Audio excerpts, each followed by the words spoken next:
According to the U.S. Attorney's Office, the plea agreement says Hickox and his co-conspirator, Florida Highway Patrol Trooper Joshua Erie, engaged in extensive corrupt activity from 2017 to 2023. That activity includes stealing of money and illegal drugs that were taken as evidence during the criminal investigations, providing illegal drugs, including fentanyl and cocaine, to others to distribute on his behalf, and hiding more than $420,000 he had received from criminal activities from the IRS. Hickox and Erie stole more than 1,000 pounds of marijuana from evidence and provided the drugs to others to sell on their behalf. And they covered up the theft by submitting falsified paperwork showing that the marijuana had been destroyed. News4Jax previously spoke with Curtis Fallgetter, a criminal defense attorney not associated with the case, about the impact of the cases he was involved with. Could be fairly dramatic. As we said, he's been in narcotics and task force with federal and state officers for over a decade. And we did see the effects of that in November of 2023.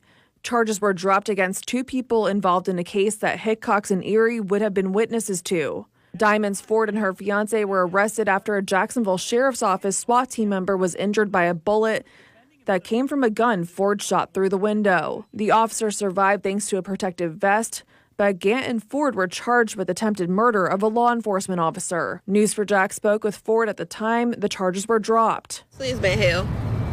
It's been very hard trying to keep everything afloat, knowing that I couldn't work as a pharmacy technician due to my charges. I've experienced constantly looking for jobs, and they constantly deny me because of my background, because of these charges. In the disposition dropping the charges against the couple, the state attorney's office said Hickox used a confidential source to make a series of undercover buys at the house on Rutledge Pearson Drive and set up the drug raid with the help of JSO SWAT. Given the nature of the charges, Erie and Hickox are no longer available as state witnesses. More importantly, the allegations against Erie and Hickox raise significant questions about the events leading up to the execution of the search warrant that led to the shooting.